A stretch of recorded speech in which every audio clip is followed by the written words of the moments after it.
Welcome to KRR kitchen.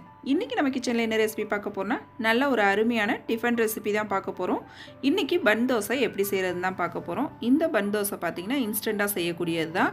Idli dosa மாவு இல்லாத சமயத்தில் டக்குன்னு ஒரு 15லேருந்து 20 நிமிஷத்துக்குள்ளே ரொம்ப ஈஸியாக நல்ல சுவையாக செஞ்சு கொடுத்துடலாம். ரொம்பவுமே அருமையாக இருக்கும் டேஸ்ட்டு. இப்போ வாங்க இந்த பன் தோசை எப்படி செய்கிறது நம்ம வீடியோக்குள்ளே போய் பார்ப்போம். அதுக்கு முன்னாடி நம்ம சேனலை இப்போ தான் ஃபஸ்ட் டைம் பார்க்குறீங்கன்னா சப்ஸ்கிரைப் பண்ணி வச்சுக்கோங்க. கூடவே பெல் சிம்பல் ப்ரெஸ் பண்ணி ஆளுங்கிற ஆப்ஷனையும் ப்ரெஸ் பண்ணி வச்சுக்கோங்க. அப்போ தான் நான் போகிற வீடியோஸ் எல்லாம் உங்களுக்கு தொடர்ந்து நோட்டிஃபிகேஷனில் உடனுக்குடனே கிடச்சிக்கிட்டு இருக்கும். இப்போ வாங்க இந்த பன் தோசை எப்படி செய்கிறதுன்னு பார்த்துடலாம்.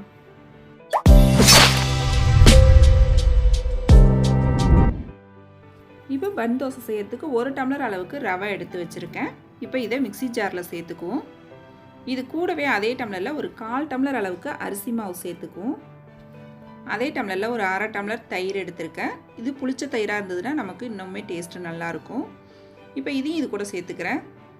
இது கூடவே 1 டம்ளர் அளவு தண்ணி சேர்த்துக்குவோம். இப்போ இந்த தோசைக்கு தேவையான அளவு உப்பையும் இதிலே சேர்த்துக்குவோம். இப்போ நல்லா நைஸாக அரைச்சி எடுத்துகிட்டு வந்துக்குவோம். இப்போ பாருங்கள், நல்லா இது போல் நைஸாக அரைச்சி எடுத்துக்கணும். இப்போ இதை ஒரு பாத்திரத்துக்கு மாற்றிக்குவோம்.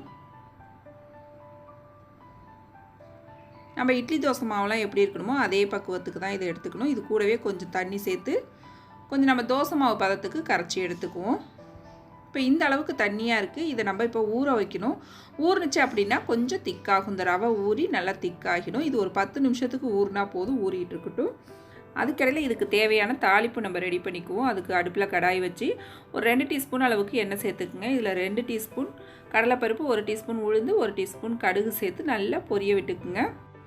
கடுகு உளுந்து பொரிஞ்சதுக்கப்புறம் இது கூடவே ஒரு 2 பெரிய வெங்காயம் சின்ன சின்னதாக வெட்டி இது கூட சேர்த்து வதக்கிக்கங்க. மீடியம் சைஸில் உள்ள வெங்காயம் 2 எடுத்துருக்கேன்னா. அப்புறம் இது கூடவே ஒரு சின்ன துண்டு இஞ்சி, ஒரே ஒரு பச்சை மிளகாய் நல்லா சின்ன சின்னதாக நறுக்கி எடுத்துக்கங்க. அப்புறம் கொஞ்சமாக கருவேப்பிலை, கொத்தமல்லி எல்லாத்தையும் சேர்த்து நல்லா வதக்கி விட்டுக்குவோம். ரொம்ப செவர வதக்கணும்லாம் அவசியம் இல்லை, லைட்டாக இது போல் வதக்கணும்னா போதும். இப்போ இதை கொஞ்சம் கூட சூடு இல்லாமல் நல்லா ஆற வச்சு எடுத்துக்குவோம். ஆறுனதுக்கப்புறம் நம்ம இது மாவில் சேர்த்துக்குவோம். மாவு பாருங்கள், நல்லா ஒரு 10 நிமிஷம் ஊறினதுக்கப்புறம் கொஞ்சம் நல்லா திக்காகி வந்திருக்கு. இந்த பதத்துக்கு இருந்துச்சுன்னா கரெக்டாக இருக்கும் நம்ம ஊற்றி எடுக்கிறதுக்கு. இப்போ நம்ம வதக்கின பொருள்லாம் இது கூடவே சேர்த்துக்குவோம். இதில் கொஞ்சமாக ஒரு 1/4 டீஸ்பூன் அளவுக்கு ஆப்ப சோடாப்பு சேர்த்துக்கிறேன். நல்லா கலந்து விட்டுக்குங்க ஒத்தாப்பில். இப்போ அடுப்பில் கடாய் வச்சு ஒரு 2 டீஸ்பூன் அளவுக்கு எண்ணெய் விட்டுக்குங்க. அதில் ஒரு 2 குழி கரண்டி அளவுக்கு மாவு ஊற்றி நல்லா இது போல் ஊற்றிக்குங்க. இப்போ இதை ஒரு மூடி போட்டு அடுப்பை ஸ்லோ ஃப்ளேமில் வச்சு வேக வச்சு எடுத்துக்கணும். இப்போ ஒரு பக்கம் பாருங்கள் நல்லா வெந்து வந்துருச்சு. இப்போ திருப்பி போட்டு அடுத்த பக்கமும் நம்ம வேக வைக்கணும். நல்லா இது பார்த்திங்கன்னா வெளியில் கிறிஸ்பியாகவும் உள்ளே நல்லா சாஃப்டாகவும் இருக்கும். இப்போ நம்மளோட பன் தோசை ரொம்ப அருமையாக ரெடி ஆகிடுச்சு. இதே போல் மீதம் இருக்கிற மாவு எல்லாத்தையும் நான் ஊற்றி எடுத்துக்கிறேன்.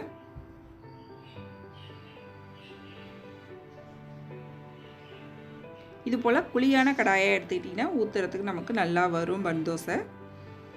இப்போ நம்மளோட பன் தோசை ரொம்ப அருமையாக சூப்பராக ரெடி ஆகிடுச்சு. நல்லா சாஃப்டாக இருக்குங்க. வெளியிலையும் பார்த்திங்கன்னா நல்லா கிறிஸ்பியாக இருக்கும்.